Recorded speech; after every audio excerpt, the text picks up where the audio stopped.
Eliza. Oh, I am a licensed drug and alcohol counselor.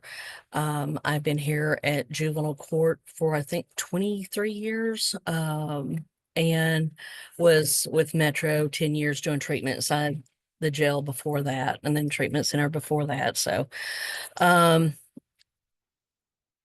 if you're ever here at juvenile court and you've got a question, you see me around, feel free to stop me and ask me questions, and I'll answer them the best I can or get you somebody that can. Family Recovery Court has been around since I think 2003 is when it began. And I'm going to talk about the process of it. And if you have some questions, feel free to jump in on the chat and ask them. Or if you need to, stop me and ask them during it. Um, when a parent, and we both have DCS involved and private party. Um, when a parent comes to the court and the child is removed because of their substance use, they usually go to a settlement once they've come to the court. And at settlement is usually when I try to be in the courtroom, and I've already looked at the cases beforehand, and I haven't known what all has gone on in their case since they first came in, but I usually talk with the attorneys. Sometimes I'll email the attorneys ahead of time and, say, hey, I'm thinking this may be a good case for family recovery court, or if we're not the right fit, then maybe safe baby court. And one of the advantages of family recovery court is it can be a quicker route to unsupervised visitation for the parents. Random drug screens are not dependent on DCS. Clients are calling a number each day to see if they need to screen. There's also, they have the ability to set it up for text. So they get a text every day and they just have to respond to the text. And they have a dedicated FSS worker with us. We also have a licensed drug and alcohol counselor, which is myself. And then we also have a community partner that runs a alcohol and drug program. And I am the case manager for our cases in family recovery court, that I assist them with what their needs are. And I work hand in hand with the DCS worker. We closely monitor the sobriety and other issues that they may have for hopefully longer term with us, means better outcomes. We have a women's group that meets prior to court, which I'll talk a little bit more about. And the attorneys can refer to us a few ways. Is at settlement, part of the agreement, the case needs to be adjudicated, which means they need to plead guilty or not guilty. And if once it's adjudicated and it is disposed of, which means they've made a decision that they're coming to family recovery court, the magistrate refers the case to us. And we deal with post disposition, like what's going to be the outcome of the case. They were charged, but then what's the outcome of the case? And so, depending on what they do with us, hopefully, like we had yesterday, we have a graduation and the parents done what they need to do. And so they get to be reconnected with their children. And we get to step out and they get to go on with the positive steps that they've made. The requirements that they also have to do is they have to be willing to work with us, that they are willing to have an alcohol and drug and a mental health assessment and follow those recommendations. We look, they need to usually live in Davidson County because I really can't be going out of county to visit them. And we have at times had that happen.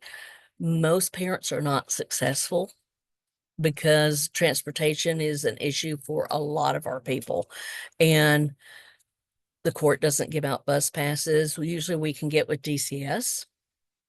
And if they're not already involved, maybe do a non-custodial to help the parent get back and forth to treatment if they're not able to do so any other way.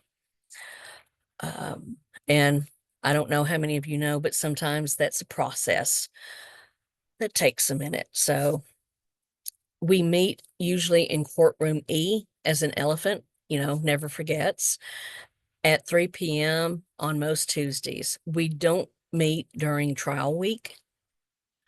And there are occasions around the court that we have to close sometimes for what's going on around us that we have no control over. When a case does get accepted into Family Recovery Court, they usually get a new attorney and a new GAL.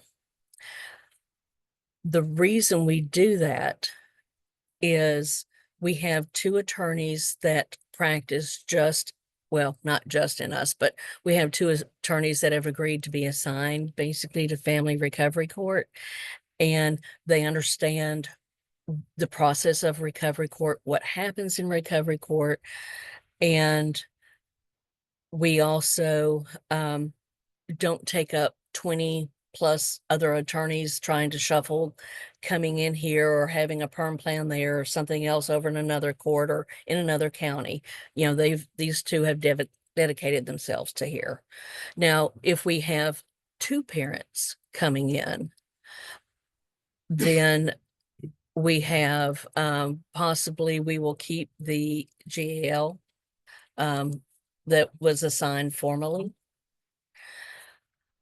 We try and work with what's best to happen for them.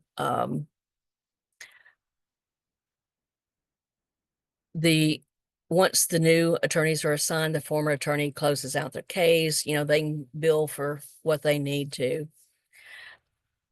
And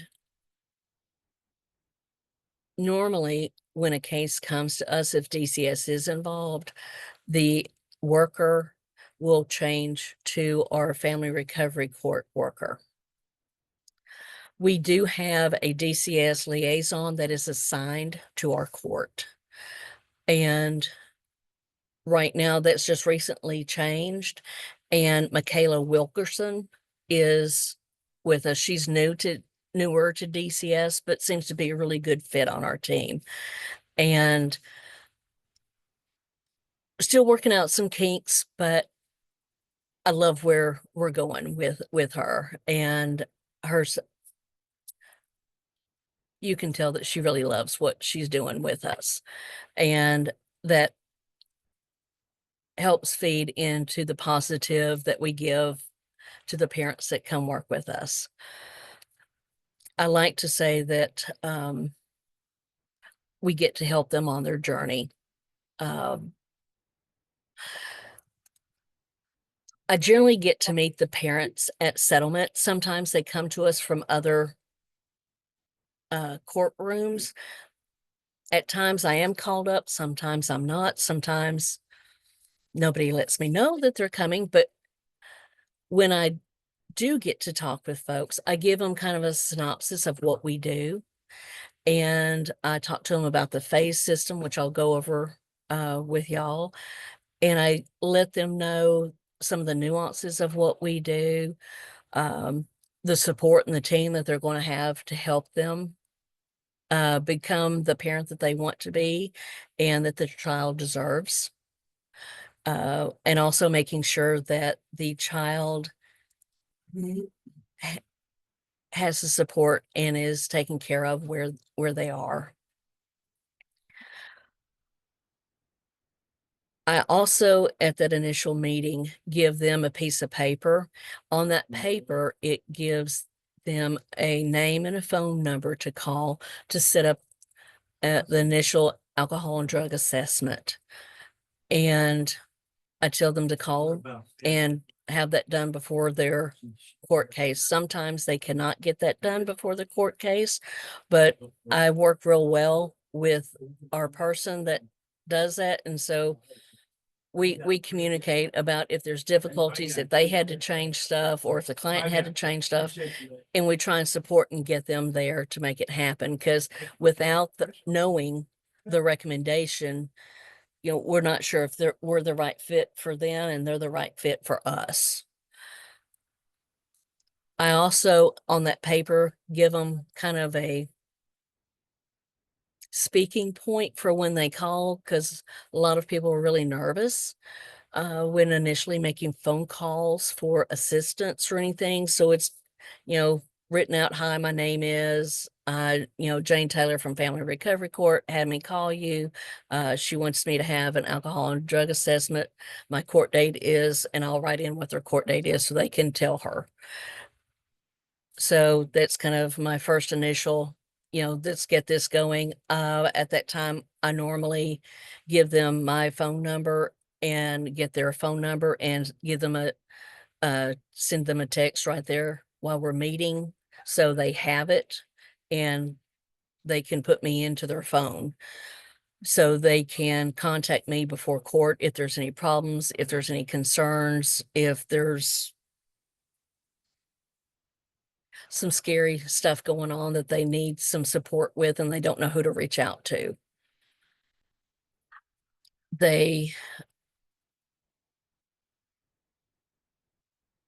Once they come in and we get the recommendations, we have a little background with them, then we admit them if they're appropriate. Then the next step is I conduct a one-on-one with them. And that's what we call an intake. And this is, if y'all see it, my little intake form. I didn't do a PowerPoint for you because I'd rather talk about it instead of me reading to you what you can read. And if we need to stop and have a conversation, let's do that. But in this intake, I'm going through about their children, about their past history with substance use, asking about mental health history, what medications they're on, what do they see as their needs, are there any services going on, what services they think they might need, talking about family history with alcohol and drug and mental health, usually finding out about traumas. People are talking to me about what they see as their needs. Sometimes I'm the first person they've talked to about certain things. And so we know those are some of the issues that we know that we're going to have to help get them connected with the right services so that doesn't become a relapse trigger for them continuously down the road. And that usually takes an hour. I've had it go on for over 2 or 3 hours, and that's because the person hasn't talked to anybody and they just need to get some stuff out, and I'm trying to help them figure out some stuff and laying out what we can do and how we're going to do things so they're not so overwhelmed. But normally hour and a half, depends on how talkative they are. Um, we're going to look at, besides the grief or trauma counseling, are they needing some job readiness classes? Are they, is parenting classes part of their PERM plan? What are, are they looking at wanting to go back to school? What, are they needing housing? And so let's go in and start talking about the phases that I said something about earlier. We have 4 phases. A parent is normally admitted in phase 1. but there are some that have already had a period of sobriety, and if that can be substantiated, they may be accepted in a higher phase like phase 2, but that does not happen often.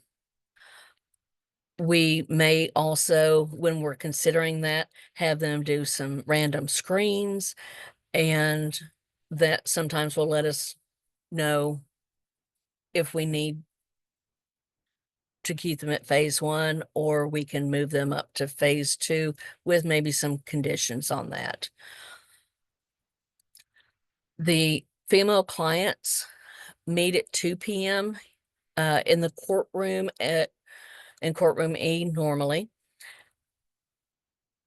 And I say that because lately we've had to move around to some, beg and borrow some courtrooms. In the new building, however, that we will have a dedicated space. We have a counselor from the outside that comes in and does not a counseling session with them, but more of a weekly recovery community kind of group. May have a topic that they want to talk about. It's not a 12-step meeting either, though. Maybe there's some concerns and they get to talk about that, talk about some positive things they can start doing, some life on life term education for them. Each week is something different. And none of the staff, myself, the DCS people, we're not in there. We're in another room having a meeting, which I'll talk about. We had the magistrate, myself, the DCS liaison, the community A&D partner, and the attorneys. We meet from 2 to 3 while they're in the women's meeting. I don't have a men's meeting yet, but I'm working towards that.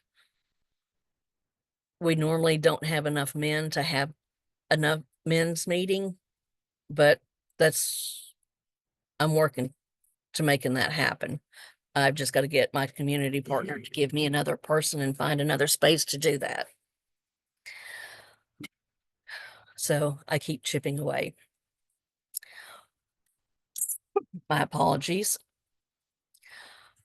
When we get together and talk as a team, we talk about each case that's on the docket that day.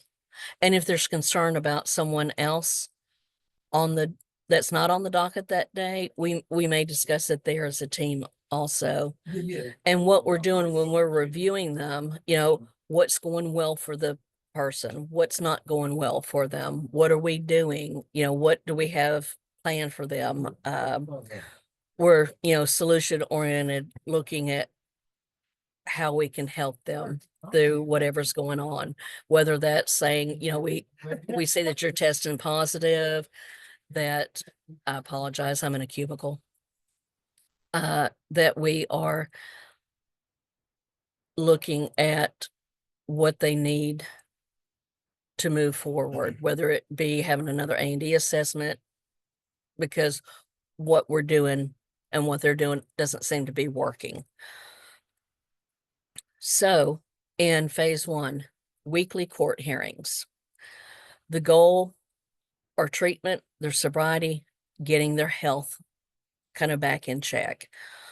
They've had their assessment and they're starting their appropriate level of treatment. And if they need assistance with finding the treatment, I'm giving them names, phone numbers. And if their phone's not working, I can either go to their home or they can come here and we can make those phone calls together. Visitation is limited to supervised visitation, usually is 4 hours per week. If the children are placed outside of Davidson County, that becomes a little harder for them because a lot of times it may mean that they're getting 2 hours twice a month. But this doesn't prevent them from having face-to-face time or FaceTime or making little phone calls. As you know, if the child's really young, you're good if you get a minute. before they're off running, hopefully having a good time. And in phase 2, the court hearing is every 2 weeks. The clients should have clean screens for at least 45 days before they're moving to the second phase. Home, we're looking at them having a stable place to live. We've perhaps worked on that in the beginning. If they don't already have a place, we're already working on putting stuff together for home, whether that be, and I know I put it in there later, but Section 8, I get the paperwork out, we get that rolling, get all the info that they need for that, birth certificates, social security cards and all that, and then I can send it to a person over at DHS, and get that rolling for them, and hopefully get them a voucher. That does not mean that they get a place, but that means that they have the ability.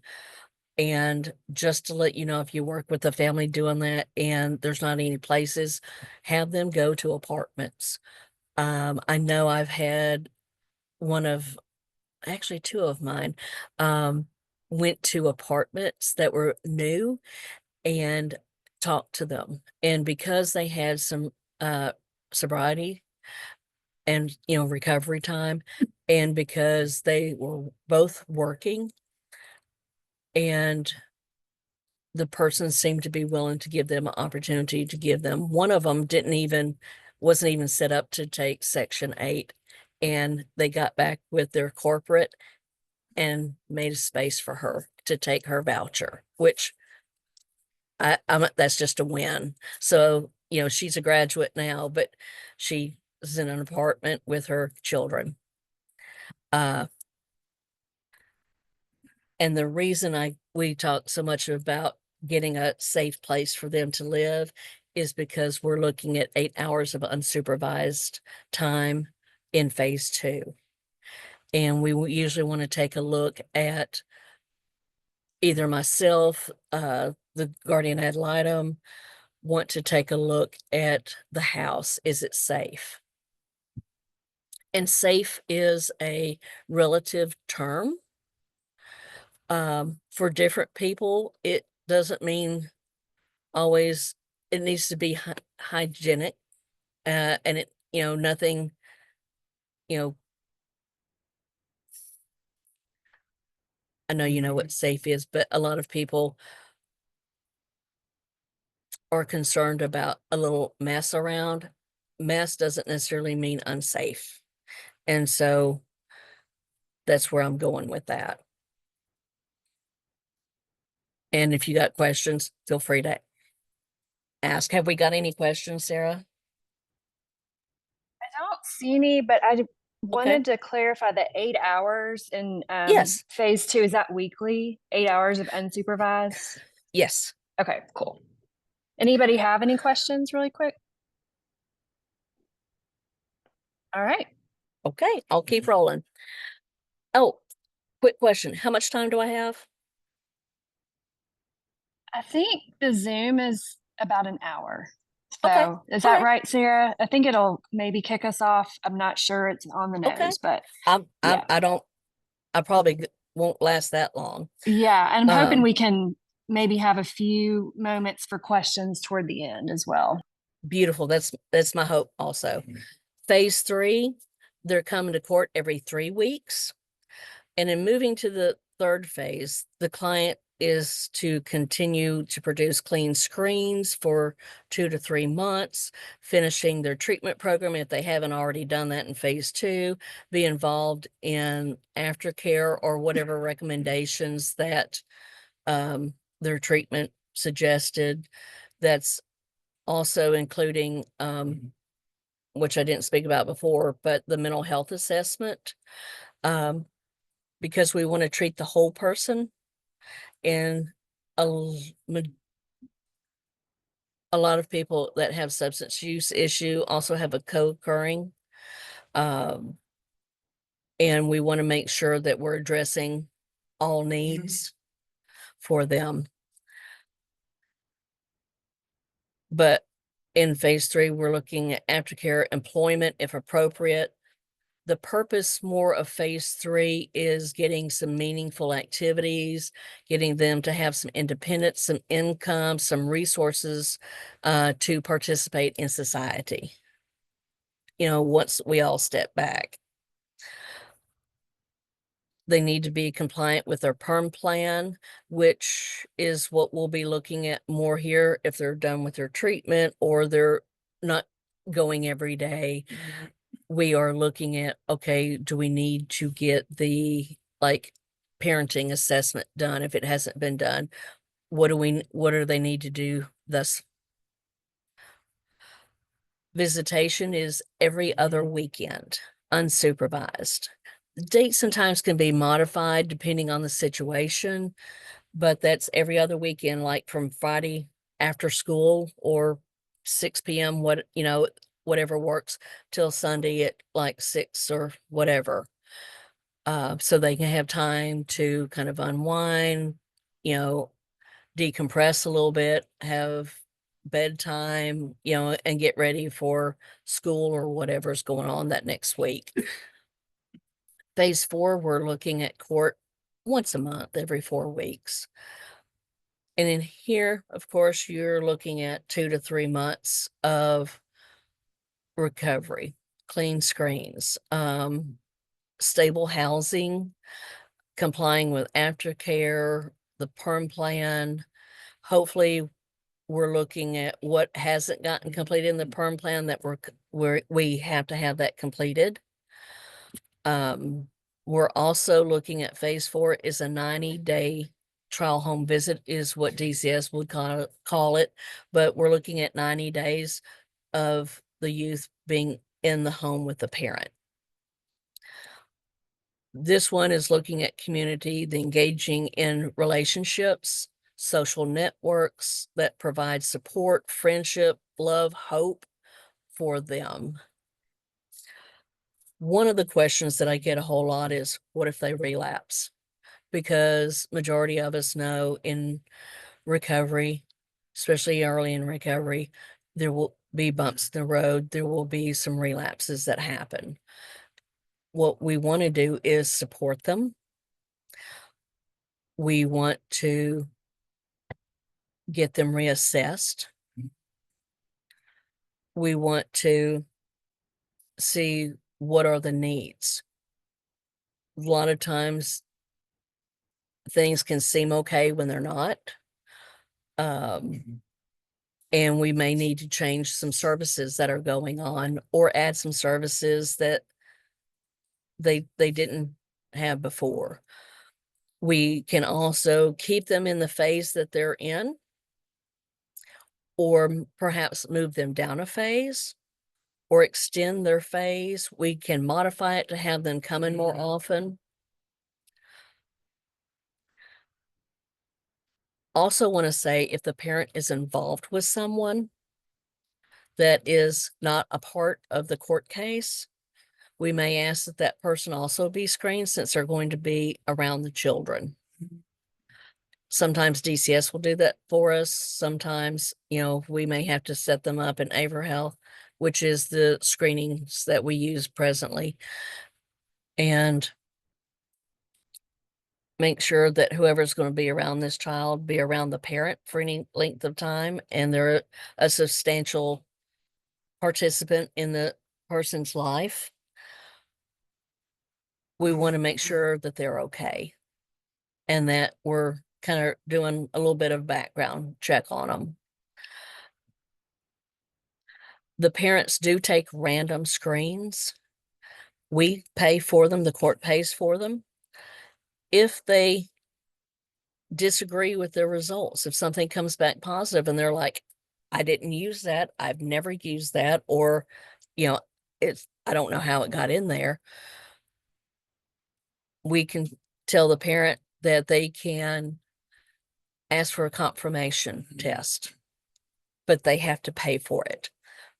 The court cannot request the test. The attorney cannot request the test. DCS, nobody but the person that took the test can request that a confirmation test be done. And they go down to the office, they pay $19, $20 and ask for a confirmation test. It has to be done within a 30-day window of when they took the test. If they're struggling with finances on that, which most folks that have done that have had the money, but if they are struggling with that, we can sometimes see if we can rally troops to help with the money, and then I can go down, meet them there, and pay for it, and they request it. Trying to think what else. To tell you some about AverHealth, it's basically 7 days a week. They office is open from 8 a.m. to 7 p.m. Monday through Friday. And they work on the world clock is what I tell everybody. When it says 7, they lock the door. If you are walking up or your watch doesn't happen to be on the world time and you're saying you got there at 6:55, their clock says 7, it's closed at 7. They have to call every day. They can start as early as 5 a.m. and calling to see if they screen that day so they know how to plan their day. On Saturdays, Sundays, and holidays, AverHealth is open from 10 to 2. I normally tell everyone get there at least 30 minutes before court. I mean, before they close, if you can't get there beforehand. So that gives you, if traffic's a little messed up or if there's a lot of people there, I run through a lot of things with them about parking where they are, just to support them in making sure that they can do it. And we're trying to help them plan for success in that. Jeff Pulley is a DCS attorney that works out of the courtroom that we're in. And normally we are talking with him once they come over to Family Recovery Court. I work with the parents. The GAL and DCS look towards working with the children and speaking to the temporary guardians when needed. I have spoken to some on occasions, but that is the exception rather than the rule. And they are welcome to come to court because they are a party to the court, but I a lot of times don't recommend that unless something's going on and they need to come and address the court. Then of course we want them there, because some people like to micromanage, and it sometimes sets up some really unhealthy dynamics.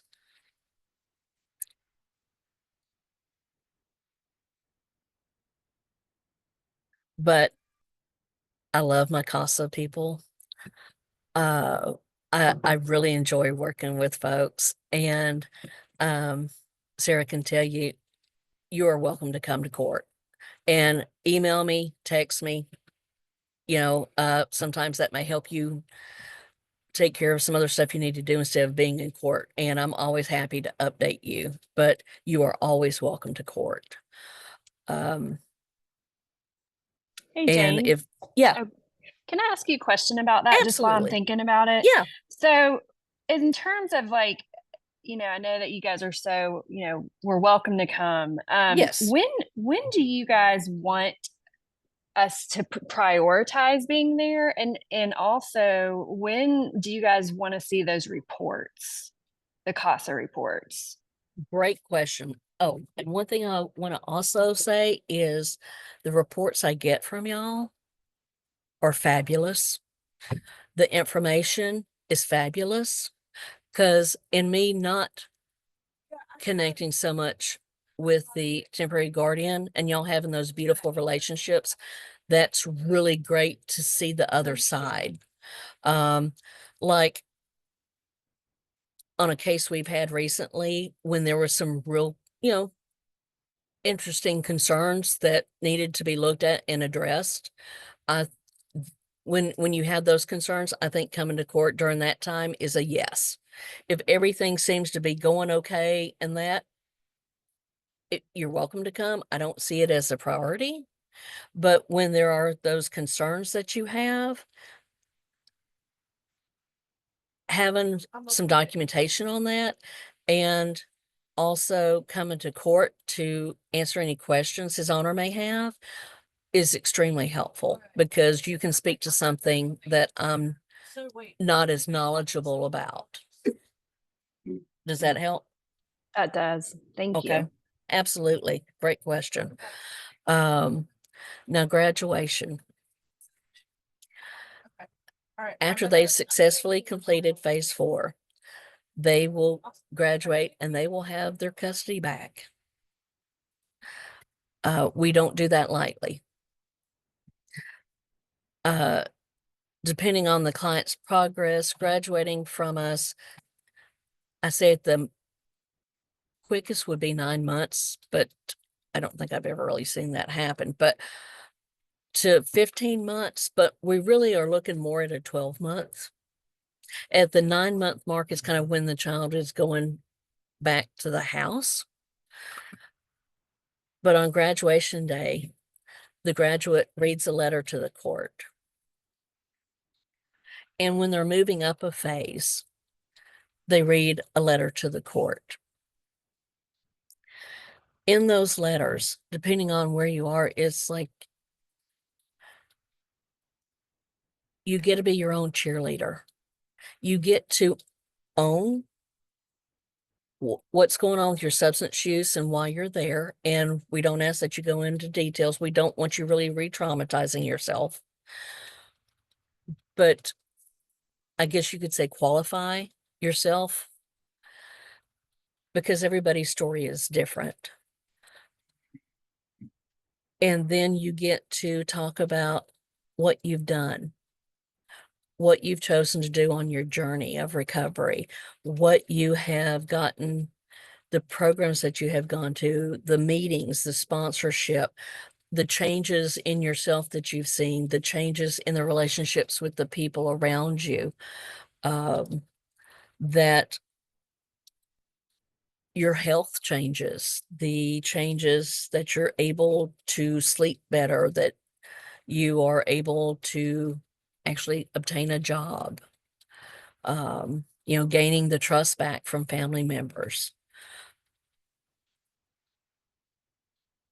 I also ask that the graduate brings their support people if they want to graduation. Yesterday, she brought her fiance, which is the father of their child, her child, he was a little one, and family members that support them, her sponsor came, any friends that are supportive and healthy for them.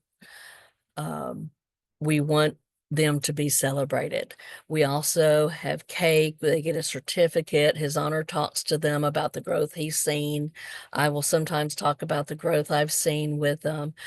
And we want, and let them know that I'm still here if they need to connect with services or, need to talk about some next moves or some support that they may need. If they are terminated from us, we offer a lot of assistance and support when the client's in the program. I'm making phone calls, I'm seeing them in person. I may go see them at treatment to support them there. A lot of times I may go if they're wanting to leave treatment to help them stay in. We do child and family team meetings, but if they are non-compliant over an extended period of time, it may not be the time for them right now. And because we want to make sure, number one, like the child is safe. And for the cases that can be a final custody order, is issued. And sometimes it may mean, depending on what's going on, that DCS is going to look at filing a TPR, which is a termination of parental rights.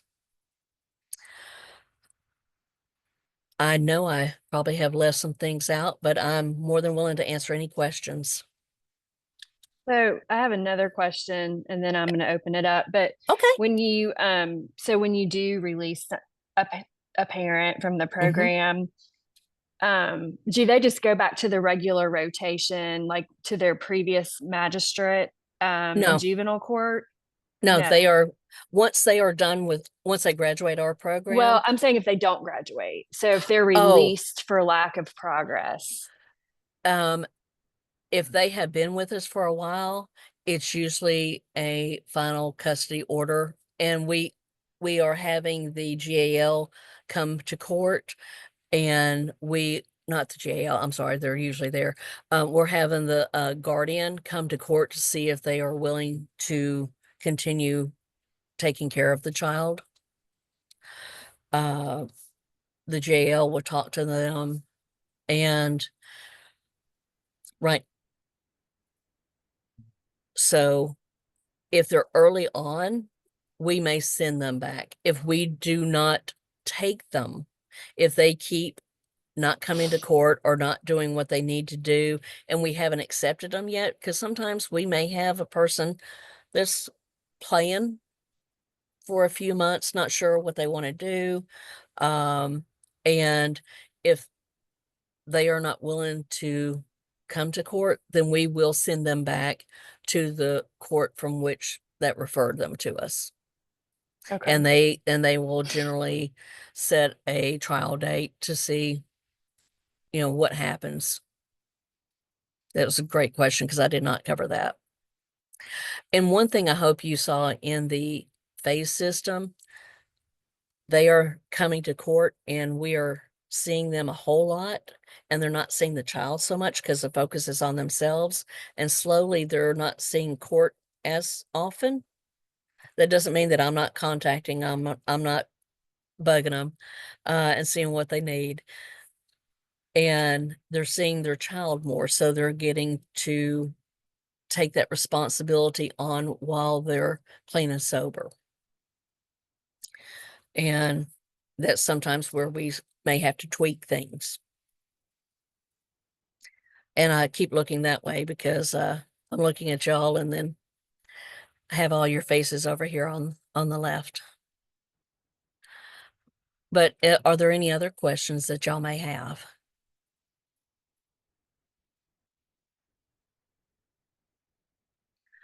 I know that while you're looking for that, we have seen that a case wasn't really appropriate for us and may be more appropriate for Safe Baby Court, and they have done the same with us.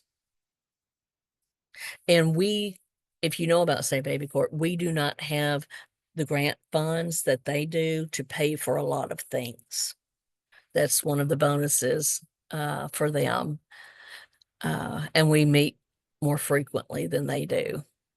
So Jane, Yeah, aside from the age of the child for safe babies, right. obviously being a, what are some of the what are some of the things that would make a case eligible for your court versus safe babies, aside from the age factor?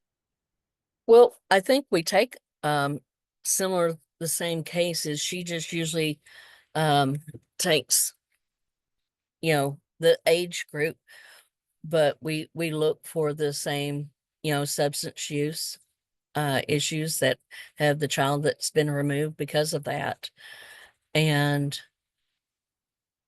that they're here in Davidson County. The age doesn't really matter. Um, but other than the age, there's not really a lot of differences, I don't believe. Is there a limitation to any other allegations or findings in addition to set, like, can they have other allegations or findings other than substance use um, and still be Such a part? as, such as, Like, physical abuse. I mean, just anything else. Is it um, just generally, we're not going to be taking, if that's substantiated, we're not looking at physical abuse, sexual abuse. And then Suzanne had a question. Do children ever come to family recovery court? Sometimes, if they do, it depends on what the conversation is going to be. Sometimes I'll find some toys or some books, crayons or something, and we have a little side room that they can be in. And sometimes we'll have, if it's not myself, somebody that can go in and monitor them while they're having a conversation in the courtroom. Because a lot of times children don't need to be uh, hearing some of the things that occur. I don't want them traumatized more than what they are.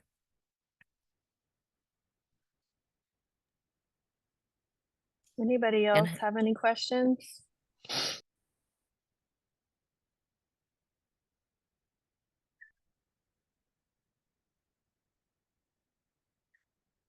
if you come think of them later, feel free to email me, give me a call, and I'm happy to answer them.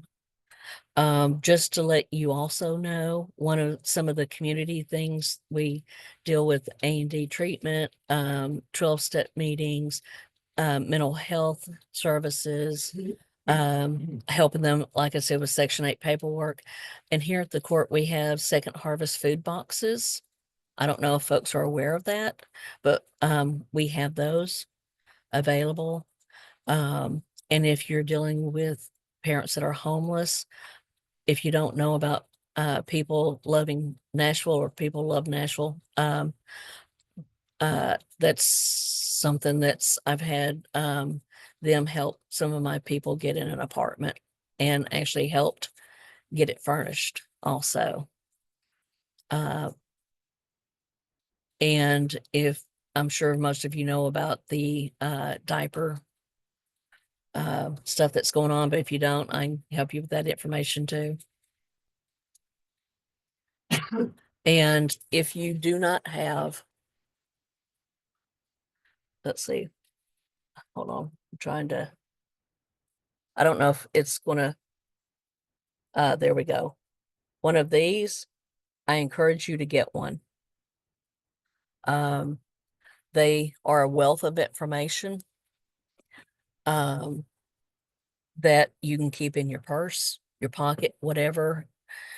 And if somebody has a need, you can usually find something in there or call a place and say, hey, what can, where can you send me if you can't? Could you flash that one more time, Jane? I'd be happy to. Please. Not many people ask me to flash. Do you Where happen to can know we- where we can find those? Where to turn to? What is it Hold called? on. It's called it's the Contributor Open Table Nashville. You can look at it online also. I don't remember where I got this. You can contact, It's Open Table to yeah. get a supply of them for the CASA office. All right, we should make a note of that because I think that would be awesome to have a stack with us at all times. I'm telling you, it is beautiful. Yeah, it's opentablenashville.org. Well, thank you for that. Yeah. Jackie, did you have a question? Well, I just wanted to see for those of us that are new, Jane, can we get your information, your phone number to reach you in case? Absolutely. My work cell is 615-479-6580. Okay, and I just want to say thank you. I'm actually from Yeah. up north and we do not have anything like this. And I've been a CASA for 5 years and Sweet. blown away by Mm. this program. So Well, if you need to come if you're bored one Tuesday afternoon, well, actually give me a call because it's going to be kind of wonky the next couple of months. But, Okay. our next court date is the 18th, but we're having to not be in our normal courtroom. But, not everybody come at once. But, if you're wanting to kind of come just get educated on it, you're welcome to. Thank you. Yeah. And my email is Jane Taylor, JaneTaylor at J as in Jane, I as in ink, S as in Sam, Nashville.gov, Gov. And my office number, which I'm not always here very much, 615-862-8085. Jane, I've got one more question for you. So Ask. I know you said you see the referrals, or you're seeing the cases I after try. settlement, but as a CASA, I mean, if there was ever a case where you're like, man, I wish they could have this, what would you advise the advocate to do? Reach out to Uh, you? Yes. Also, if talk to the GAL. Okay. Majority of the attorneys around here know me. We have some newer ones that may not know me or the program so well. There are some that they are really present and are really pushing their people to come, because the best way to get your kid back is to show the court that you're clean, and we can do that because they're taking screens randomly throughout. That they're coming to court or seeing progress because I'm either calling or going or emailing to their whoever they're going to. And one of them's on probation across the river. I went and met with the PO and said, "Hey, can I have access to her screens when she does things?" So we worked that out.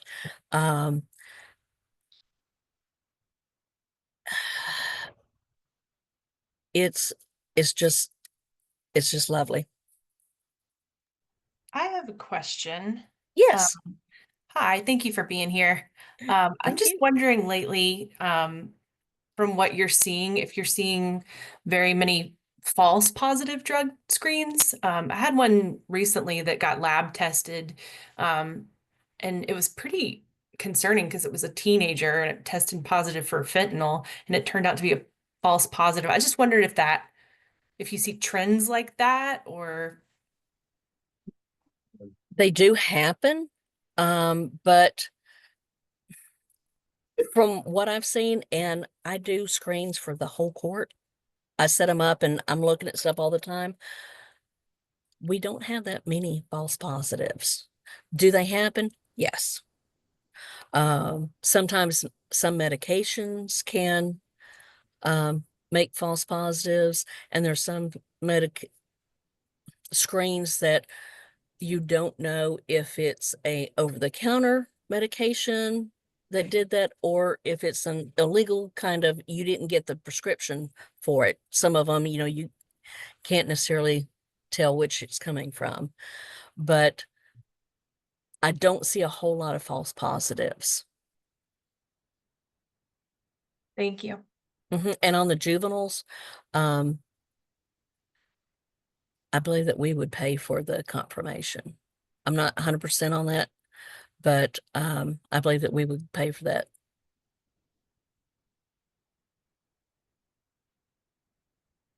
I also work with the juvenile recovery court.